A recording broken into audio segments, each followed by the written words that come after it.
Hello and welcome. So I have another video blog for you guys. I'm so excited. So this is Mikaela. Hi, Mikaela. Hi. Thanks for joining me. Thanks for having Yeah, thank you. So Mikaela Jahrig is how you say your last name, right? Yes.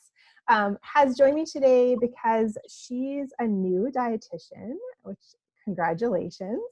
So exciting. Yeah, as of January. She works in Lloydminster in the community. And she shares my passion for like health at every size and intuitive eating. So I wanted to bring her on here to chat more about that. So yeah, Mikaela, if you want to introduce yourself to everybody, that would be great. So as you mentioned, I'm a brand new registered dietitian. I work in a smaller city, I guess, as a community dietitian, so doing outpatient counseling and working with other healthcare professionals, mainly in chronic disease management, but we see lots of different things. And we do group programming and mostly individual counseling, so that's kind of what my day-to-day looks like.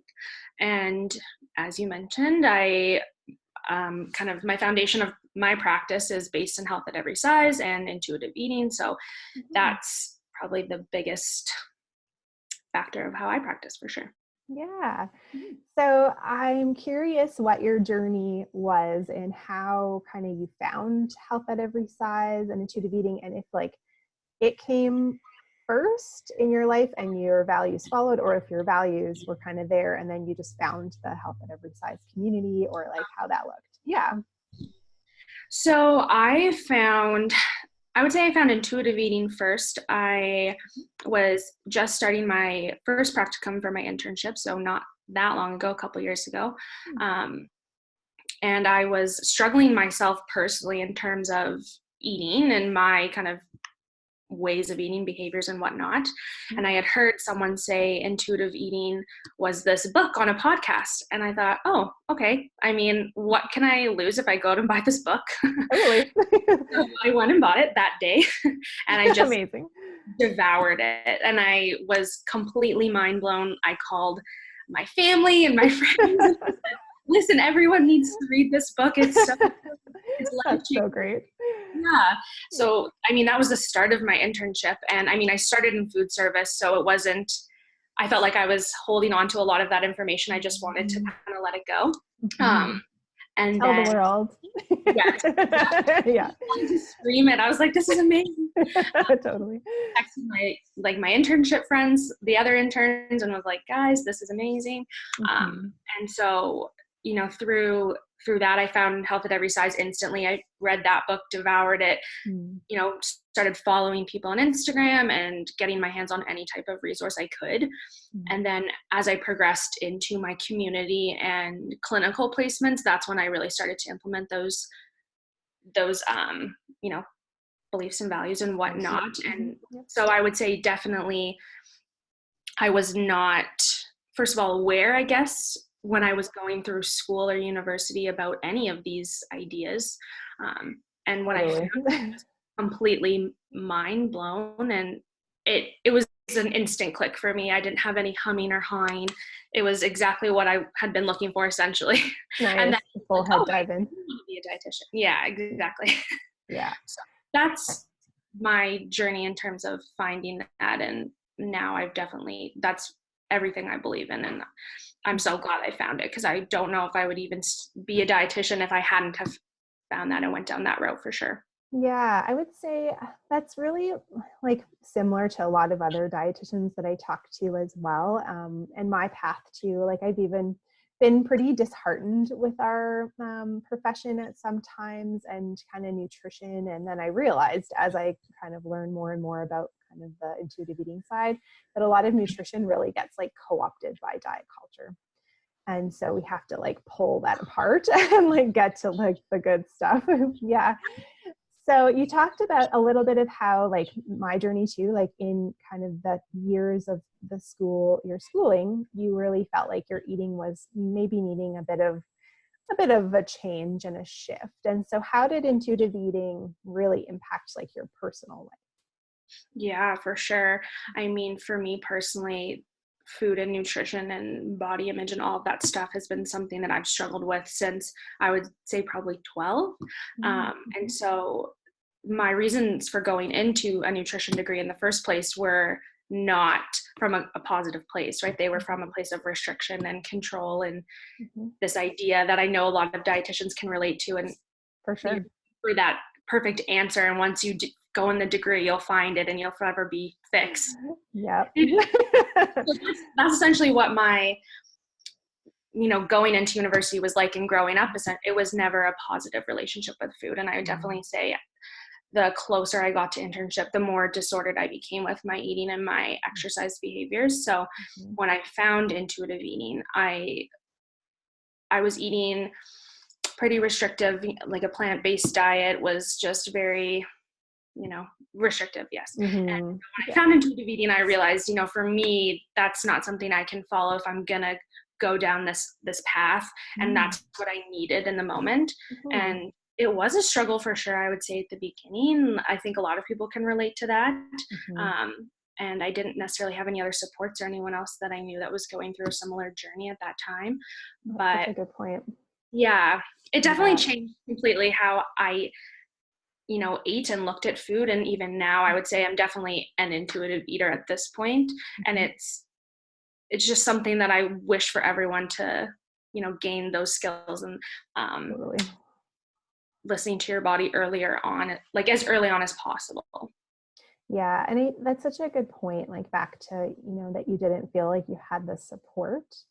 And I think that's something interesting in our profession too, that like, I think it needs to be highlighted more and supported a bit more, because many of us do come into it because we're like really interested in food and really interested in helping people, but they may not be kind of those like maybe a bit misguided in terms of how we actually jump into it because of how we feel about our own bodies and our own relationship with food. Yeah.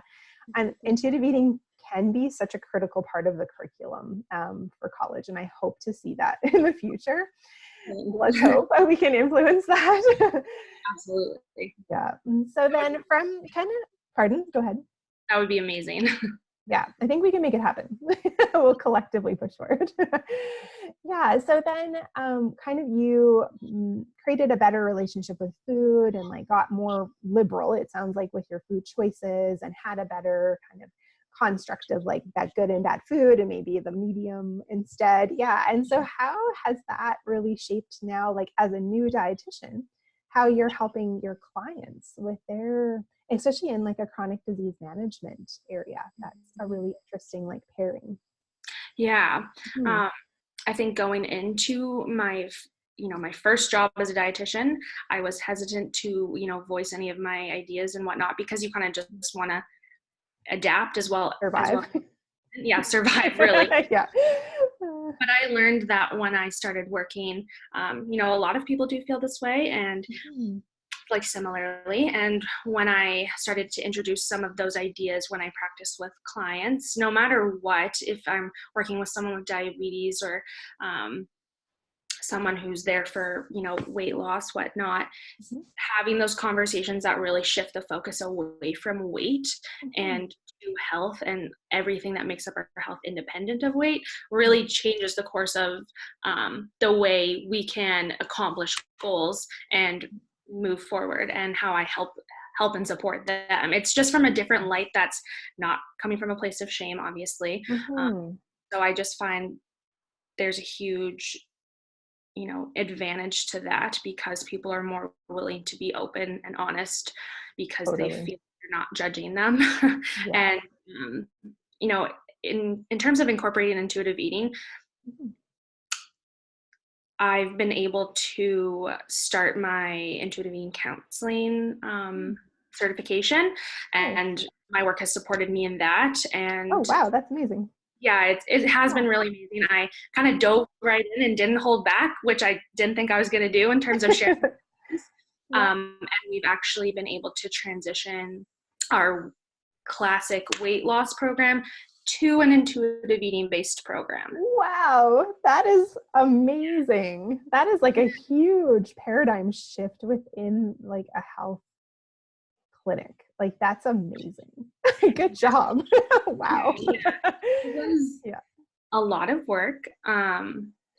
but so worth it. And I am so happy that, I've only worked there for, I think, 11 months, and we've made huge, huge strides. I was actually able to, Wow. introduce this idea of weight inclusivity or weight neutrality, and bring that to some doctors and say, hey, maybe we could start practicing from this standpoint. Yeah. But even everyone that I work with is on board in terms of those ideas, because we see the benefit of coming from that place where we're not focusing on weight or numbers or anything like that. I really feel as though some people embrace it and are like, yes, this makes sense, and I really want to learn more. And then other people are like pretty resistant to it for different reasons. But did you come up with anybody in your clinic that was a bit more resistant? And do you have any like tips to give other dietitians who could sort of get past that or help work with those people to help kind of like, soften, I guess, their perspective? Yeah. Do you mean colleagues or clients? I would say colleagues, because you like shifted your clinic, which is like super impressive. Yeah. I think there wasn't as much resistance as I necessarily thought there was going to be, especially in that kind of setting. But I mean, obviously people have questions, and were constantly just asking me to explain what I meant by like weight inclusivity or weight neutrality, and what's the evidence behind that, and what. So I was doing a lot of explaining, but I did really feel this kind of like sigh of relief, essentially, when other colleagues heard that was how I was practicing, and then that was even an option for people, because most of the people I work with don't love putting people on the scale or focusing on numbers, because we just see the harm that causes the clients, right? Totally. And so I do think that for the most part, I would say everyone was on board. Of course, there's pushback. And I just had to remind myself, and this would be my advice to other people, is that you can only, do so much and say so much. At some point, people just aren't willing to listen. Right. And that's up to them. I mean, you can present the information from a place that's, you're not like attacking anyone. You're just kind of stating how you see it, and that's fair, because they get to do the same. And it is a hard thing to fight back against a very weight-centric healthcare system and society. Definitely, yeah. It's not easy, but it's, as you know, very worth it and very fulfilling to do that. So yeah, it is. Yeah. And the one thing that you said, kind of, it feels really right and in line. And I feel that way with clients as well. So I also work kind of in a medical center, like a clinic as well. And I offer a weight inclusive approach to chronic disease management. And so I feel like when I take the lead on that, my clients like follow. When I take the lead on weight loss, my clients will follow. So it's kind of like they trust you as a health professional to have the best information and to be able to navigate their chronic disease in the best way, right? Have you kind of seen that too within the work that you're doing with your clients? For sure. Yeah, I would agree with that for sure. I think they do everyone puts a lot of trust in healthcare professionals, right? Especially when we're going to places that offer the chronic disease management services. I have got some pushback from some people, and that's fine. I think especially if you have kind of opposing views from other healthcare professionals, that can be kind of a hit or a miss.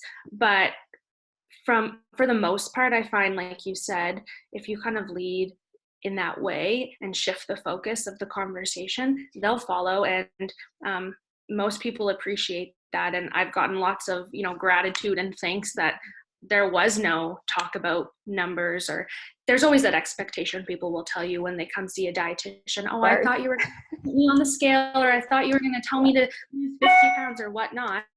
And I think there's such a sigh of relief for a lot of people in those moments, and more trust is built for sure, which I value a lot in terms of client interactions.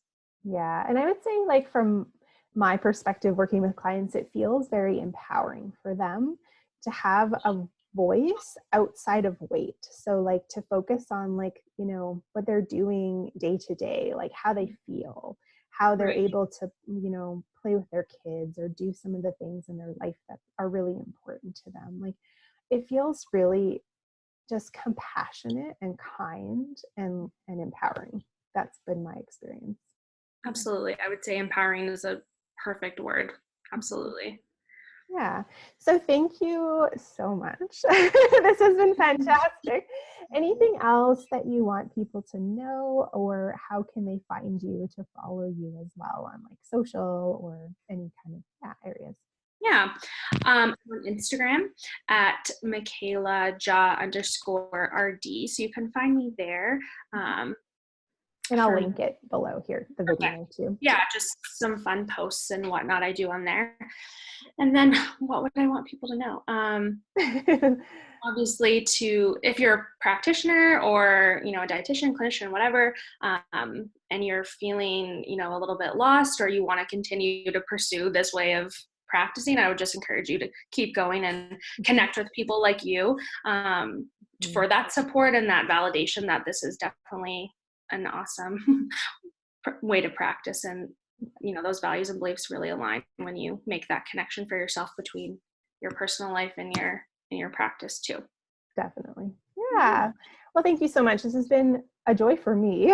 I love talking to other health at every size practitioners and intuitive eating dietitians. It makes me so happy. And to see all that you've accomplished in your clinic and in your personal life, it is amazing. So yeah, thank you so much.